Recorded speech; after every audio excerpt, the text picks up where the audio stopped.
Hello, everybody. Welcome back to another episode of Wrestling Doesn't Make Sense. It is the best podcast on the internet where me and John talk about pro wrestling and whether or not it makes sense. And today we're going to talk about something that I don't think this makes any sense at all. To Hmm. me, you've probably seen the thumbnail and the title of the show. It's about Ring of Honor.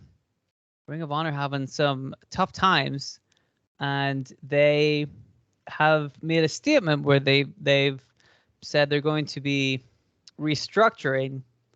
They're going to take a look at their business model, and they're going to finish up their shows till the end of the year, and then they're going to take some time off and restructure the entire company, the whole business, and then hopefully be back sometime in the spring, I believe. Yep. Which is pretty wild.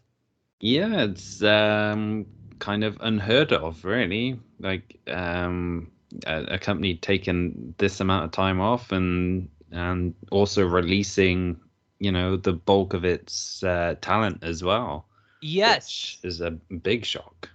Well, that's exactly it. That's another part of the story, was that not just, they're not just taking a break from the end of the year till the spring of next year, but they're really like letting people go. They're saying you're contracted till the end of this year for our already scheduled events, and then after that, by the beginning of next year until the spring, we have no talent whatsoever. We have no contracted talent, and then we'll see you next spring, which doesn't make any sense. Mm-hmm. That's really strange. That's super suspicious, right? Because if they were, because to me, because like they spent a whole lot of time in the pandemic not running shows. Yeah. But they still had their contracted wrestlers and they still paid them. Yeah, which, give them credit. That was a really awesome thing to do. Yeah, that was amazing, right? So doesn't it seem strange that for the 3 or 4 months between the end of the year and April or whenever their next show is going to be, probably going to be around WrestleMania time. Mm-hmm. So we're talking March or April. Doesn't it seem strange that they've just let them all go? Yeah, I mean, instead of just keeping them on for those 4 months. Exactly. If they've kept them being paid for the last 18 months, it just seems like a strange decision. But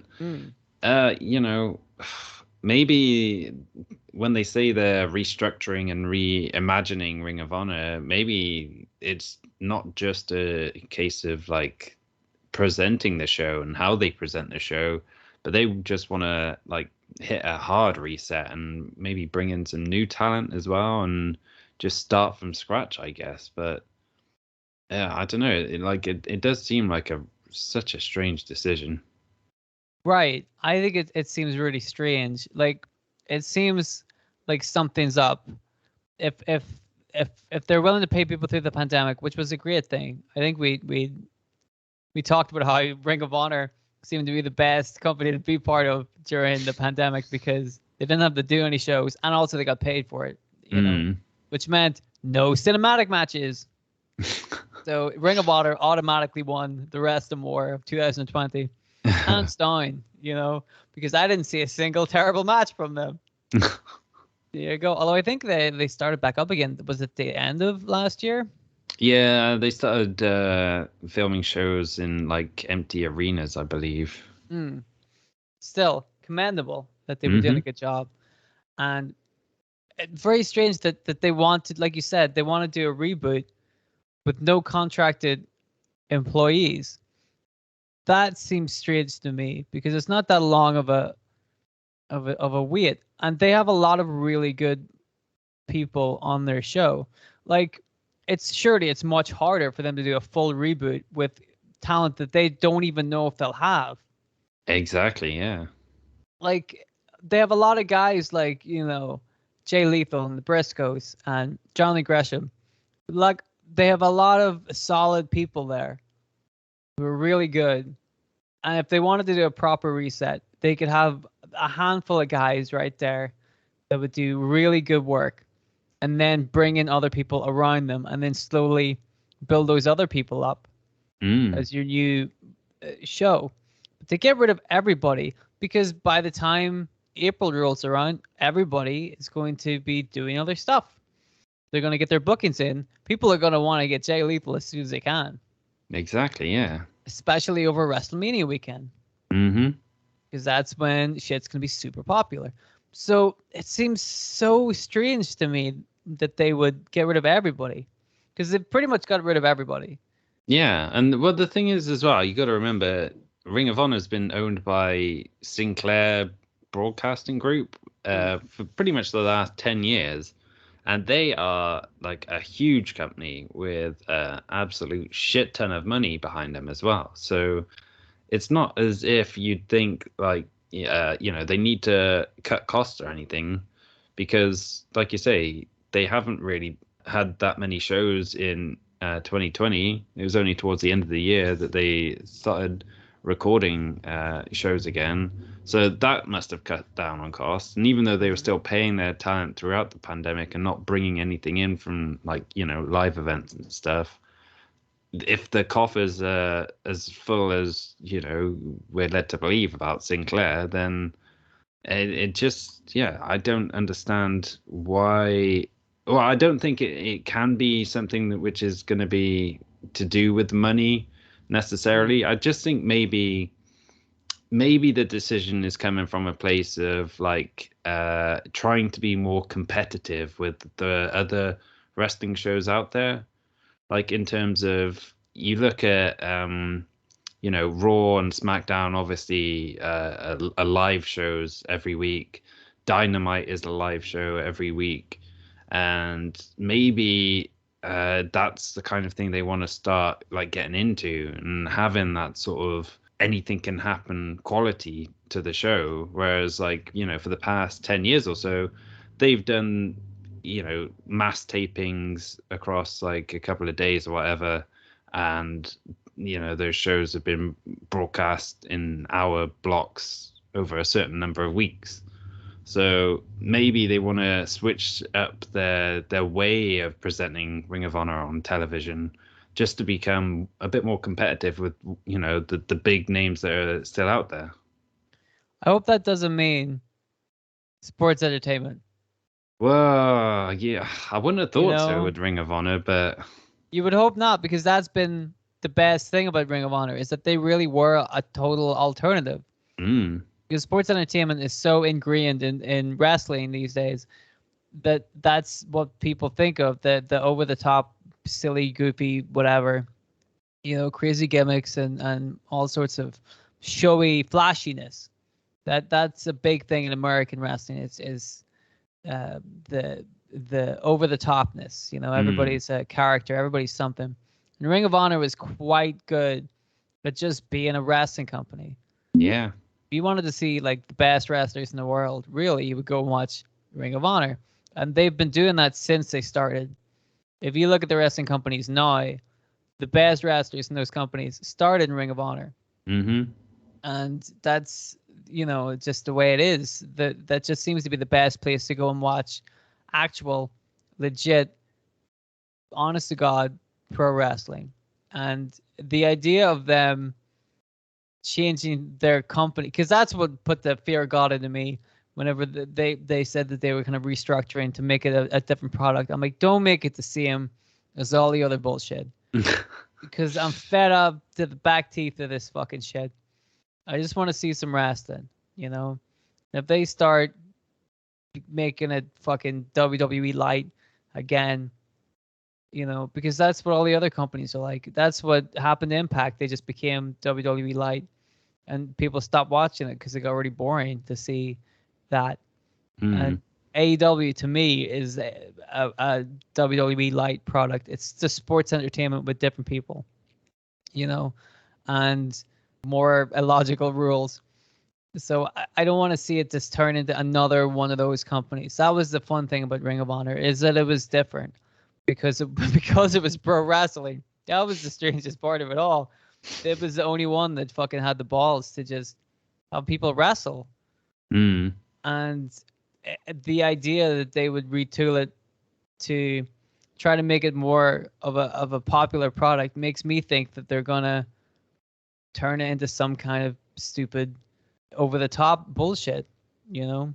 Yeah, I get what you're saying, but I mean, we've had conversations before talking about AEW like pandering to the audience they've got already, rather than trying to bring in a new audience and expand like their viewership and stuff like that. So maybe it's like a similar sort of situation with Ring of Honor. Like they've been doing this, you know, like pure wrestling for like 20 years now, and you know, they've only got so far. They've never been, you know, bigger than the third biggest company in, you know, American wrestling. And maybe if they have ambitions of kind of moving back up the food chain again, they have to kind of change their product a bit to kind of start appealing to more people and more wrestling fans. You think the best way to appeal to wrestling fans is to have no wrestlers on your show? Oh, well, I'm not saying that necessarily, but I mean, like, maybe just changing the style and the presentation and even the way they book things, like, you know, like, so it's more of a mainstream thing, but you know, not necessarily losing the good wrestling at the same time. You can have both, surely. You would think so, right? You would think, but this is 2021, and we have yet to see evidence of that. You know, God, when was the last time you saw a really well booked wrestling show with really good wrestling on it? It's been too long. Right. I don't know if that shit exists anymore, because it's just it feels like one or the other suffers. You get one or you get the other one, but you don't get them both. Which I don't get. Like you said, surely we're overdue for that kind of thing. It's like it can't be that hard to mix this shit together. Apparently it is. Apparently it's nigh on impossible. But like you do make a good point in that Ring of Honor were good at the wrestling part and not good at the like attracting other people to watch their product. You know, they were stuck in a rut, I suppose. But again, like that's kind of what I mean too, in that doesn't it seem like the way the way to attract people to pro wrestling is to give them something, give them a reason to watch. Yeah. Right? Like the storylines and stuff like that. Ring of Honor was never too flashy with the storylines. They never give you like anything out of the box. They were like the reason these people are fighting is because they love wrestling. It's prestigious to them, and they have they carry on the honor of wrestling, and that's what the storyline is. But if that's the storyline for 20 years, you need something else, right? I will say they haven't just like stuck with the whole, you know, respectful wrestling kind of storylines. There's been some out the box stuff that they've done, like the whole Age of the Fall when they came in and kind of hung one of the Briscoes, I think Jay Briscoe, upside down, and Jimmy Jacobs was like cutting a promo with Jay Briscoe's blood just pouring all over him. Yes. And you know, the stuff like Carino Homicide feud and fucking Steen Generico feud. There you go. And like when CCW came in as well, and they had a feud between the two companies, like the original Forbidden Door right there. But yeah, like don't get me started in this Forbidden Door. I mean, yeah, they have you know, obviously focused on the wrestling aspect, but they have also had a lot of good creative storylines as well over the years. Although I'll be honest, I've not really watched a whole lot of Ring of Honor over the last 10 years, because I kind of got into it at a time when, you know, it had Bryan Danielson, it had Samoa Joe, it had Punk, it had Nigel McGuinness, Colt Cabana, Austin Aries. You know, he's a dick now, but he's a great wrestler. Yeah. Right, son of a bitch, but a great wrestler.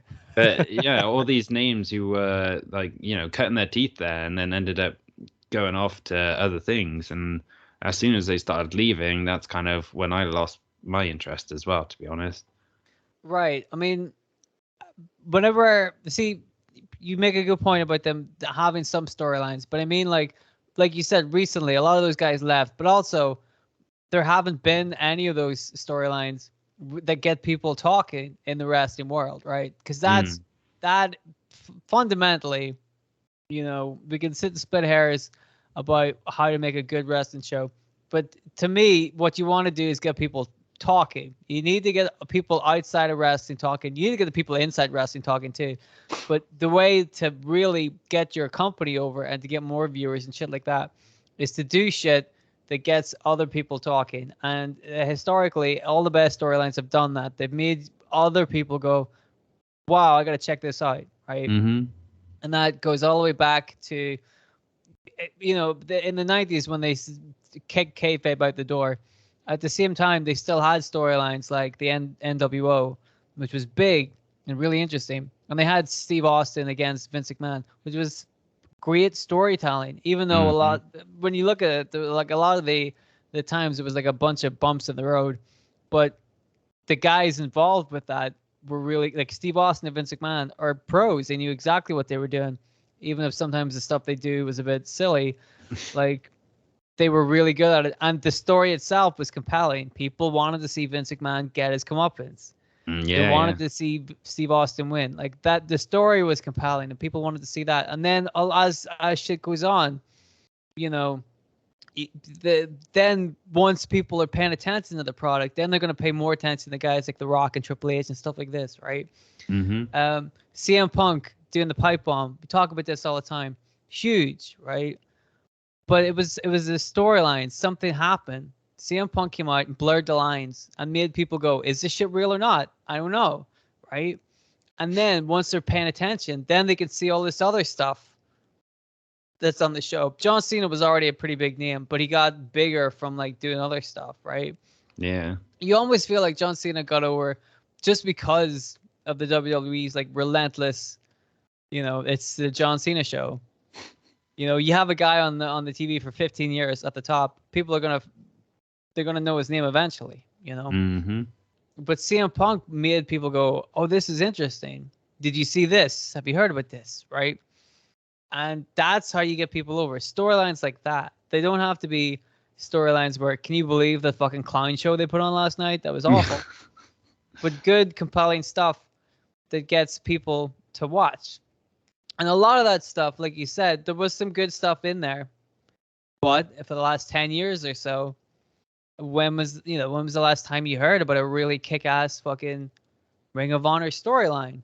Yeah, this is that really made people think. Like that, it's been a long time. And again, you could argue that for every company since the CM Punk pipe bomb, when was the last wrestling storyline that really made people go, holy shit, dude, you gotta watch this show? You know? I mean, the last thing you could say that like Ring of Honor had any buzz like come out of it was when they sort of helped, you know, Cody Rhodes and the Young Bucks promote All In, like the precursor to AEW forming, because that was a massive event, like the biggest like non-WWE WCW show in America, probably, you know, since the heyday of regional wrestling back in the 80s. So that was like a buzzworthy event, but it, again, like that wasn't even necessarily with the focus on Ring of Honor. It was more on those guys who were like coming to the end of their contracts and then looking to kind of go off and you know, help build their own thing. So right, and also like that wasn't you know, that wasn't a storyline. If they had, you know, that seemed like that people were supporting that out of almost out of spite for the WWE. They're like, fuck you, like, you know, these are our guys. But there wasn't anything like there wasn't other than that, other than, oh hey, here's some guys putting on their own show. There wasn't a reason to watch the show. There was no compelling storylines going in or coming out of that show. Nothing happened. It was just some good wrestling, which is what Ring of Honor do anyway. Do you know what I mean? Like, if they'd have started something hot at that show, people would have been like, hey, I'm going to keep following these guys, right? Yeah. But they didn't, and they haven't. And that's the trick, you know? Like, well, one of the most talked about things in pro wrestling amongst the fans this year, in my mind, wasn't from either AEW or WWE. People can say that it was the Forbidden Door, but that's shit. That's bullshit. Because like, nothing happened. They just opened the door. There was no storyline there, and there could have been. That could have been something great. I think that's a real missed opportunity right there. Talk about dropping the ball. That could have been something great. But to me, I think just one of the most interesting and like realistic things that happened in wrestling this year was fucking Zack Ryder going to GCW and winning their championship. Mm-hmm. Like the way that played out was beautiful, and that's it was pure pro wrestling. Everybody fell for it, hook, line, and sinker. He played it perfectly, and it was the right thing because Zack Ryder, Matt Cardona had that kind of image of not only like a B player from the WWE, but also he was a guy who collects wrestling figures and cards and shit like this. A bit of a nerd, Yeah. The exact opposite in many ways of the kind of person that GCW would want to see as their heavyweight champion, especially against a guy like Nick Gage. And for him to come in and do that and to work everybody so perfectly, like that's wonderful, and it's real. Mm-hmm. It's a wonderful, real thing. It's the kind of thing that you haven't seen in wrestling in a long time, and I love that. But again, that's only interesting for people who are already fans of wrestling. We love that, but that's because we've heard of all of that stuff. We know what DCW is, and we know who Matt Cardona is, and we know why that worked. Mm-hmm. That angle only really works perfectly for our already fans of wrestling, and it was wonderful. And it's a kind of storyline that you haven't seen in GCW, I dare say, ever. Yeah, right? I'd say so. Because what was their big storyline other than somebody got hit in the face with some glass? There isn't one. But that's an interesting storyline, and that didn't come out from. That was probably his idea. Yeah, I would have thought so. So, if we have this image of the wrestlers being as good as promoters as some of the other promoters, why aren't we seeing more storylines like this? If Zack Ryder can come up with something like this, then surely the possibility exists for there to be a storyline out there to be done that gets people involved in pro wrestling again on a larger scale. And can Ring of Honor figure that out? I don't know. Well, the thing is, no company seems like they can figure that out at the moment. So right, exactly. I think that's more a case of people's viewing habits have changed so much. So all those fans who have lapsed since, the height of the Monday Night Wars and stuff, they've just basically found other stuff to do now, and it's easier to go and stream something on Netflix or whatever and watch whatever you want rather than make a commitment to tune in every week to watch a certain show. So, I don't think, like, realistically speaking, we're ever going to get anything like we had in the past where we're going to have like audiences tuning in en masse and all that kind of stuff. I think if anything, audience figures are going to keep going lower and lower rather than, getting up to like 3 million for SmackDown or even, AEW hitting 2 million or something like that. Like I would going back to hitting 1 million. Yeah. I mean, I'd love that to happen, but I can't see it because there's just too much else out there, and it's Well, do you think it's because there's too much out there, or do you think it's because the current product isn't what people want to watch? Well, it's a bit of both, really, because when there is that much competition for your your time, then you've got to do something to really grab people and make them choose you over everything else. And it's like I say, that you look at every single wrestling company, then all of them are not doing enough to kind of make you choose them over what else is out there. Right. People, instead of choosing between the handful of wrestling companies that still exist now, people are just more inclined to not choose any of them at all. Because this is easier that way. Well, I'll just watch something else, because none of the wrestling companies seem to be offering up anything interesting outside of their already established viewership base. The ratings for most of the shows for like on all companies seem to have like pretty much stabilized. Like what they are right now is roughly what they're going to be for the next year, probably what they were last year, right? Which again makes you wonder why Ring of Honor would want to do such a radical shift, because we know that there's no way realistically Ring of Honor are going to be able to do anything that rivals the WWE or even rivals AEW at the moment. But they had a TV show. They were on like network TV. They already had an established fan base that was making them money.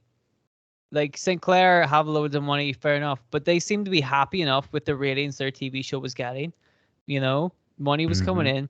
Everything was fine. Like you look at Impact, their ratings are, shocking. They're like a fraction of what AEW's are, and AEW's are a fraction of what the WWE's are. But Impact are still on TV, and they're still decent enough for their network to not totally fucking can that shit. And Ring of Honor, I'm sure I haven't seen the official Ring of Honor numbers, but I've seen the Impact ones, and they're, Yeah. And I imagine Ring of Honors are either equal to that or probably a little better. Because they do have because say what you want about Impact, but it does have a little bit of a negative connotation to it. To the very name, the whole brand. Yeah. Are a little bit divisive about it. Whereas Ring of Honor has a bit more honor to it, a bit more of a good reputation. So I would imagine their ratings are probably pretty decent and probably pretty solid as well. Like they probably don't change too much. They don't dip in and out. Right? Like we were talking about the AEW Rampage ratings, where they would be like at 1 million and then fucking dip down to 7 and then dip down to 6 or 5, right?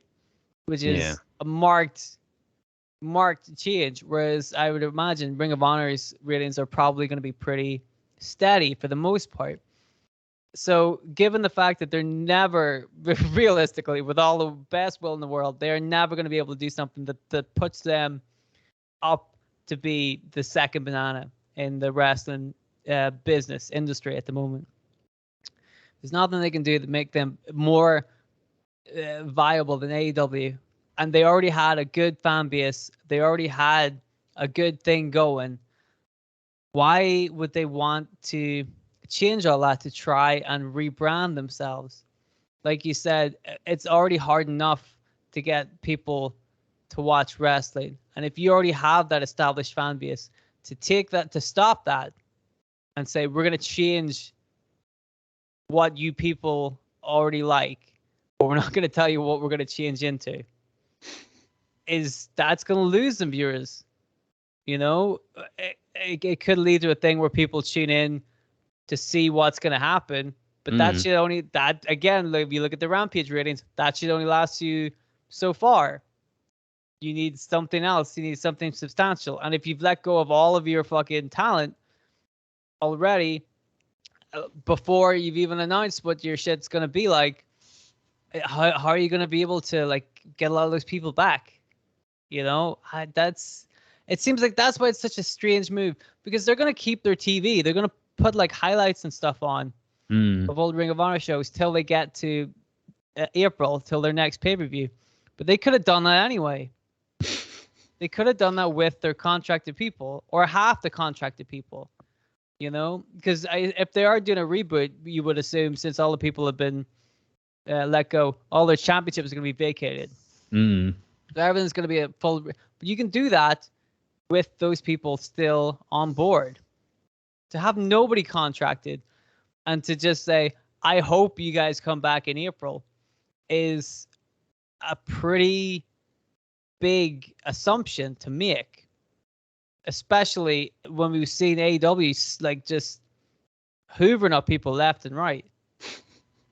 But don't you think that the Briscoes, for example, they would do great money on AEW? Yeah. Or Jay Lethal would Jay Lethal was in Impact for a while, and then he left, and was a really big name in Ring of Honor. So what if he was able to go to one of those other big companies now, and really make a name for himself? He could do that, but it would leave Ring of Honor up the fucking shit's creek. Mm-hmm. You can't just go on faith, especially when you've let all these people go. It's a really strange move.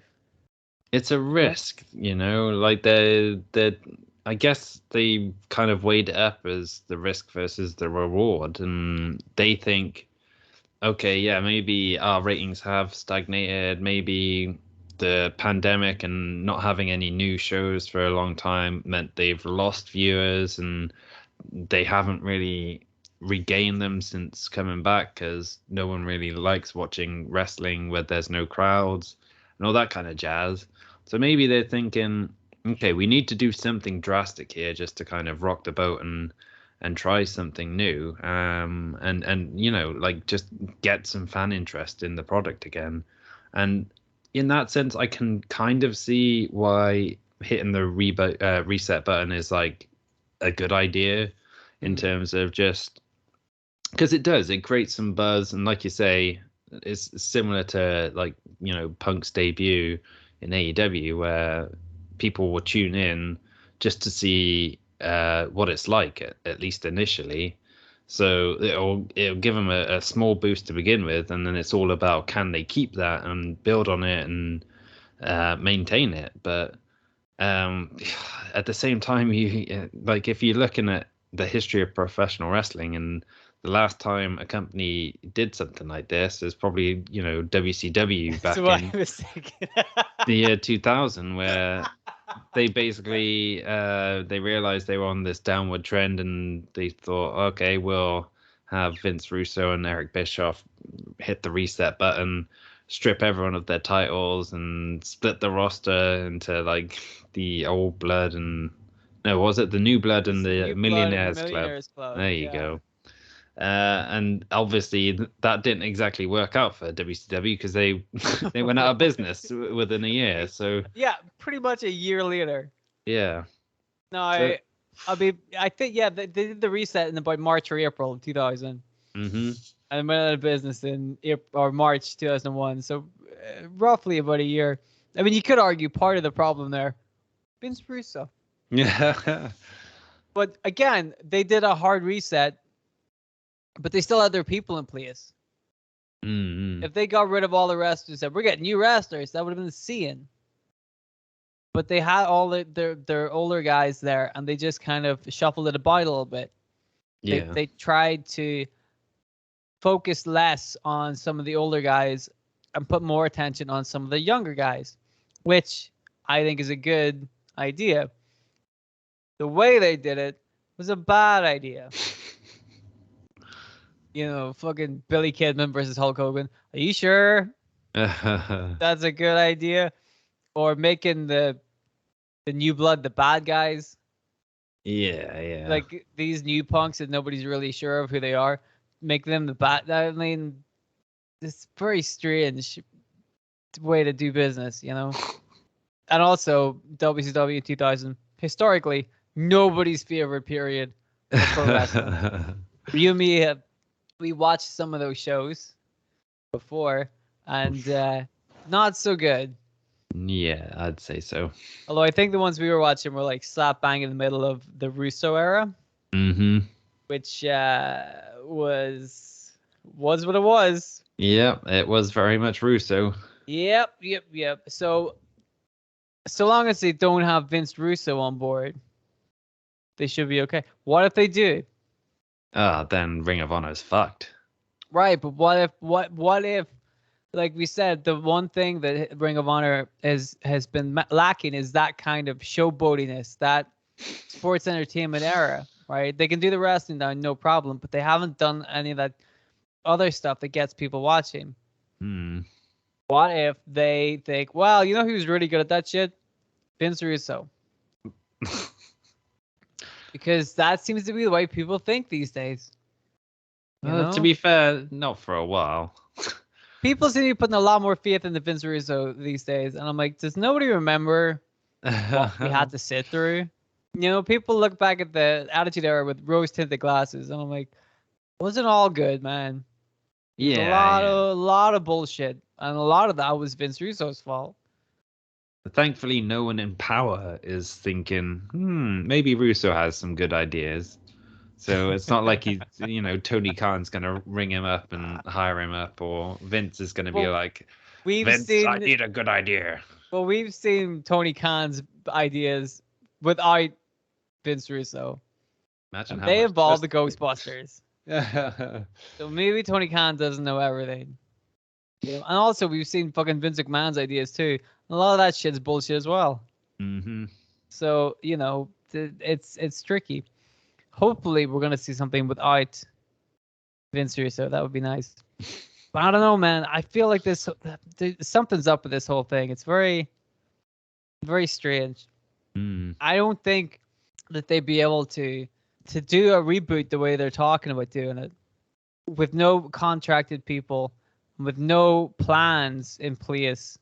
I mean, if they were planning on restructuring to a point where they were going out on the road more, and doing more of their shows live, the way AEW and WWE do, I get that too. But again, you don't have to get rid of everybody to do that.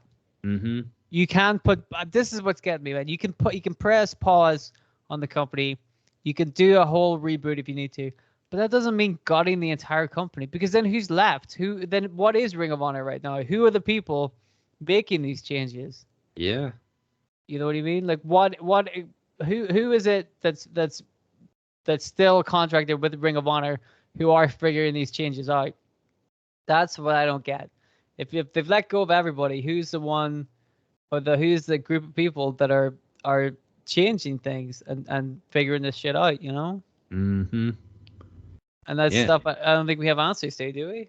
No. I mean, you'd think they need some sort of core group at least that they can kind of have around for when they do come back in April. So it still has that connective tissue to what Ring of Honor was, and still give a reason for the old fans to tune in. But if they've let everyone go and everyone else has moved on because they've had 3 to 5 months to find new jobs, then they've just shot themselves in the foot. They don't have any talent or any familiar talent, and then they basically given all of their talent to the competition.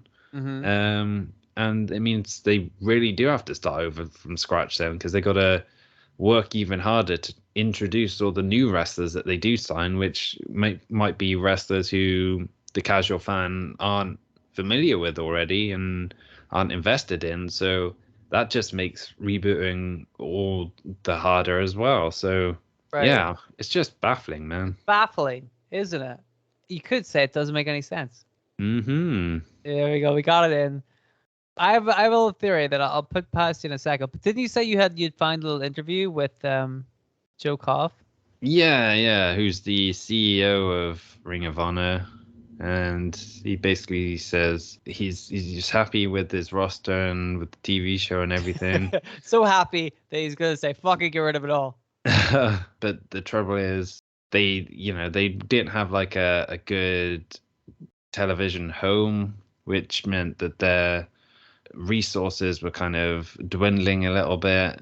And the pandemic is basically the thing he blamed everything on, because it's it has been a life-changing event for everyone, and obviously had its effects on other wrestling companies as well.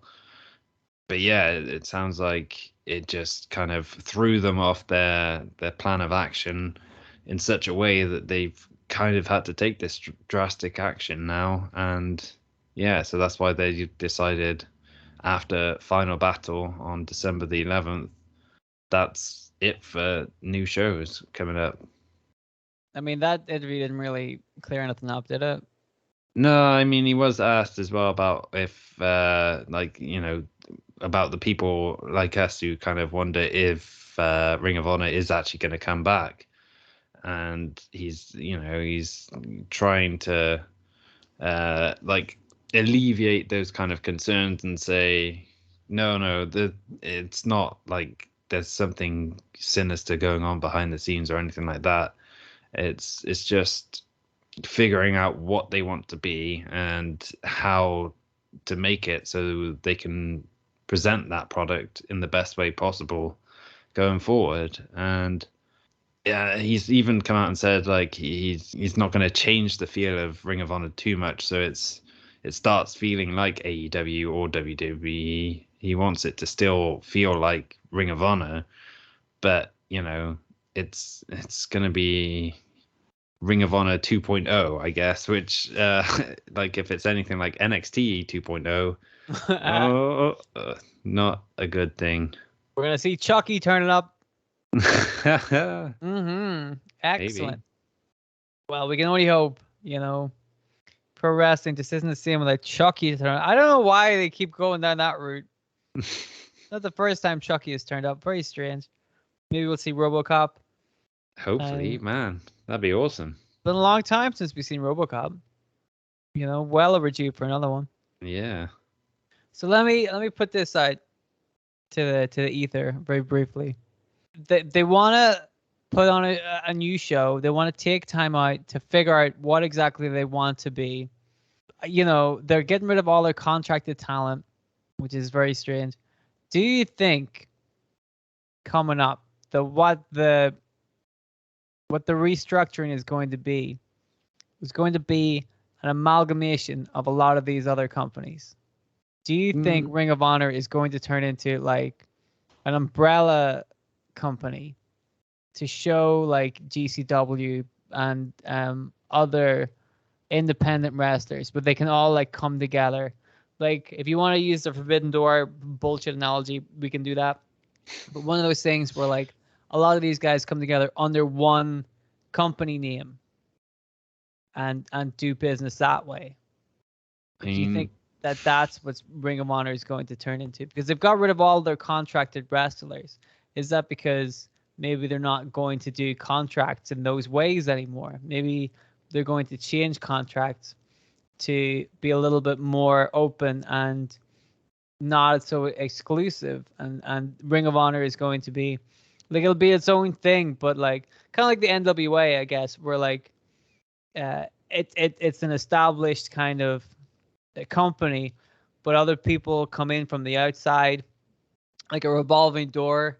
You have like a set number of people that are your champions, and then the rest of the roster isn't set. It's just independent guys that can come in and take their shot and work that way. And then some of the other, say GCW, for example, they can defend their championships on a Ring of Honor show as well, because, you know, like say they went to a local area.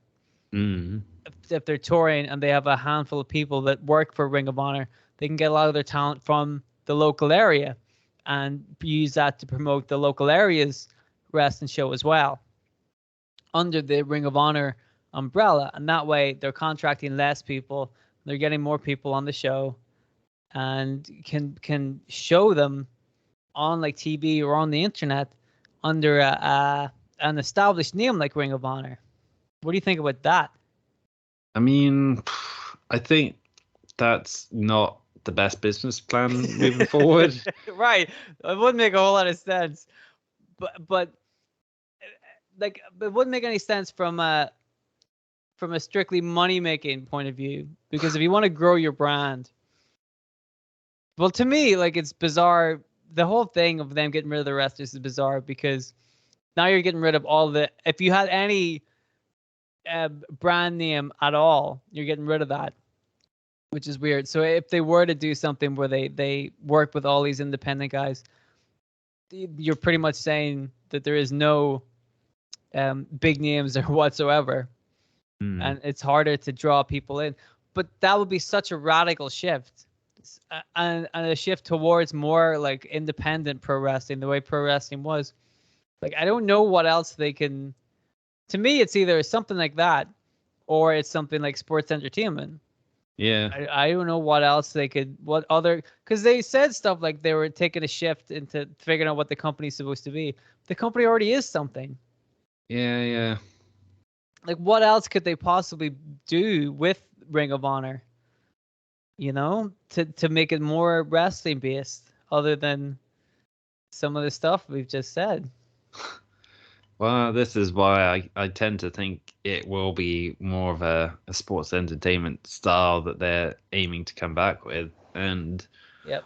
just try and appeal to as broad an audience as possible, which I can't really fault them for, really, because at the end of the day, that's kind of the metric that everything is judged on, is like, TV ratings and the key demo and all that kind of bullshit. But Fucking demo.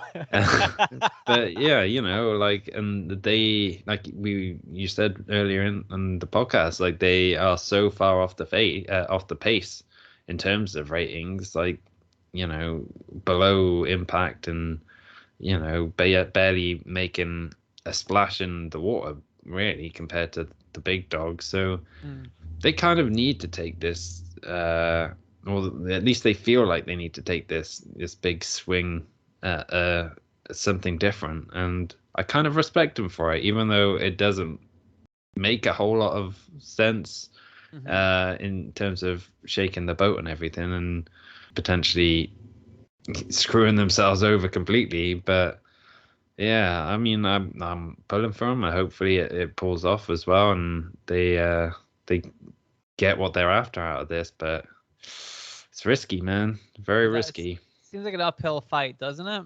Yeah. Well, let me throw out one more hypothetical. Okay. For you, because I've clearly been doing such a good job with these hypotheticals so far. I feel like this is gonna be another one where you're like, I don't know about that. Yeah. But I'd like to throw it out there anyway, because this is what I would do, and clearly it's been well established by now that what I would do is not what everybody else would do. What about this, man? We've seen how AEW have been snapping up pretty much everybody very quickly, which means that the AEW roster is going to be very bloated very quickly, which it is. And they're not going to have time to put everybody on the show, which is true. You know, now we're seeing a big shift with the way that their people are being on TV. There's too many people on that show, but there's still lots of former WWE contracted people out there, and now former Ring of Honor people out there that the AEW would probably like to snap up.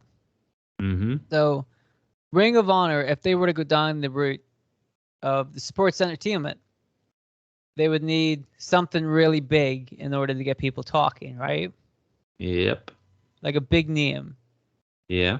And if you were a recently released WWE superstar, you could go to Ring of Honor. Well, you could go to AEW for the guaranteed money, but not for the guarantee that you're going to get a good spot on the card. You don't know if you will. There's so many people there already. It's very bloated, and you've been left off the WWE, which, again, you might not have had the perfect spot on the card. But now, if you were to go to Ring of Honor, a rebooted Ring of Honor, you might not get the same money. But if you're creative enough, you could probably pretty much guarantee whatever spot on the card you wanted. You follow me so far? Yeah. Where do you think I'm going with this? I think you're hinting perhaps towards Bray Wyatt signing for Ring of Honor. That's exactly what I'm hitting for. Now, we've seen Bray Wyatt being a really creative guy who himself has said he's been a little frustrated with the way his storylines have played out in the WWE because they didn't go exactly the plan. And Lord knows we've talked about those on this show many a time. You know, the Hell in a Cell, the being burnt alive, plenty of stuff that seemed like it could have been really good, from Bray Wyatt, and it didn't quite work out that way. But if you've got a guy who was on WWE TV, who's really imaginative, who can work, who knows how to get buzz, and who is a big name, don't you think that it would be the perfect place for him to debut something new? And I know it's still like 5 or 6 months away, but doesn't he seem like the kind of guy who could make that kind of buzz to get people talking before the show? Well, potentially. I mean, I think people are interested enough in where Bray Wyatt ends up next that they would tune in wherever he ended up, be it Ring of Honor, Impact, or AEW. But I think at the same time, it's a big risk for Bray Wyatt himself to put his faith in Ring of Honor and know that this thing isn't going to completely bomb when they reboot it, and then Sinclair ends up closing the company down in 6 months' time. So I don't know if he'd want to take that risk, if anything. Well, I think a guy like Bray Wyatt's got nothing to lose, really, because for him, he's made his money. We've heard rumors of the kind of money he was making at WWE, talking like in the millions, right? Mm-hmm. So we already know he's a hot property right now. If he waited a couple of months and then took a chance on Ring of Honor, if it didn't work out the way that he wanted it to, it could be on him, or it could be on them. But either way, he's still got his money. He's still able to perform, and he'd be able to perform with more freedom than he would have in WWE, certainly, and probably better TV time than he might get in AEW. What with so much airtime already being taken up by other established stars. If he went to Ring of Honor, if it worked, he's gonna look like a genius, and if it didn't work, he give it a shot. And then if in 6 months' time, if it all breaks down and Ring of Honor goes tits up, he can still get a job anywhere he wants, right? Yeah, but he's lost a bit of his sort of post WWE buzz then. If he's gone elsewhere and Ring of Honor fails, that's going to make Bray Wyatt look like a failure as well, in a way, because he was, hitching his wagon to that train or whatever. So I don't know, man. I get what you're saying, and Yeah. I think Ring of Honor, when they do come back, they need someone, at least one person, to kind of be that big focal point they can build around and hopefully get new fans invested and stuff. But I think Bray Wyatt's almost too big of a name for that, really, and I think he's probably gonna lean towards doing something in a different company. You can say what company. Yeah, I mean, it's let's face it, it's guaranteed to be AEW. It's gonna be AEW. Exactly. That's why I said that, if it were me, Mm. because if it were me and I'd spent all that time in WWE and had been established and got that name in WWE and also had made a shit ton of money there, I'd be like, well, I got nothing, because that's one of the big draws to AEW as well, is that they can offer a lot of money. Because Tony Khan doesn't give a shit. He's like, here's some money, right? Yeah. Contract you. But if you don't give a shit about the money, then you can just see what happens. You can try something, right? Mm-hmm. I don't know. Like I said, if it were me, that's what I would do. But I'm frequently people don't seem to think the way I do. So yes, I would not be at all surprised if predictably we see Bray Wyatt in some form in AEW, and then 6 weeks later he's fucking slumming it on Dark. Oh, guaranteed, yeah. Yeah. Oh, the ratings haven't changed at all. Big deal. Because if Bray Wyatt appears and does his stuff in AEW, that's just one part of more insanity, right? He's not going to stand out, but he would in Ring of Honor. Mm. That's what I'm saying. I don't know, man. We'll have to see. I got to be honest with you. I don't really have great hopes for Ring of Honor after hearing this, after seeing them get rid of all their contracted people, and hearing this. They seem to be making it clear that they're not really going anywhere. They're just retooling and refiguring it out. But I don't know, man. It seems weird. I don't know how that's gonna work. Yeah, I totally agree. It's gonna be You know, I mean, we're hoping for the best, but Yes. kind of prepared for the worst, I think. Exactly. That's the way I put it. You know, we really want it to work out, but and we'll have to wait and see. You know, we can't definitively say anything right now, but also it doesn't look super good Mm-hmm. right now. So we'll see what happens next year. See if that plays out. But also, I wouldn't at all be surprised if it doesn't work out, and that's because they didn't listen to us. And if wrestling companies listen to us more, they'd be making way more money. Exactly. That's a fact, right? We're just reporting facts here, guys. So start listening to us more and paying us money, and then we'll all make money. You know, it's a win-win situation. Mm-hmm. Is there anything else you want to say about this whole Ring of Honor situation? No, not really. It's a tricky one, but we'll probably cover this again when we know a little bit more about it sometime next year. Yeah, maybe even watch the return of Ring of Honor and give our thoughts about it, possibly. Yeah, and see if Bray Wyatt's there. Well, I really hope I'm right. I mean, I'm never right about this shit, but if I get this one right, oh, I'm gonna look like such a fucking genius. You know, it's not gonna be this at all. Like Bray Wyatt's gonna turn up. When's the next AEW pay per view? It's pretty soon, right? Oh yeah, it's coming up in the next few weeks, I believe. Yeah, so Bray Wyatt's probably gonna turn up there and make me look like an idiot. Son of a bitch. But yes, we'll see about that. We'll see. So that's it. We're gonna wrap things up here. We'll be back again next week, probably for another episode of Wrestling Doesn't Make Sense. I don't know what it'll be about. You'll have to subscribe to find out. It's a big mystery. That's how you get people involved. Mysteries, you know. So that's it. Thank you very much for listening. We really appreciate it. And we will see you guys in the next episode. So goodbye. Bye-bye. Rawr.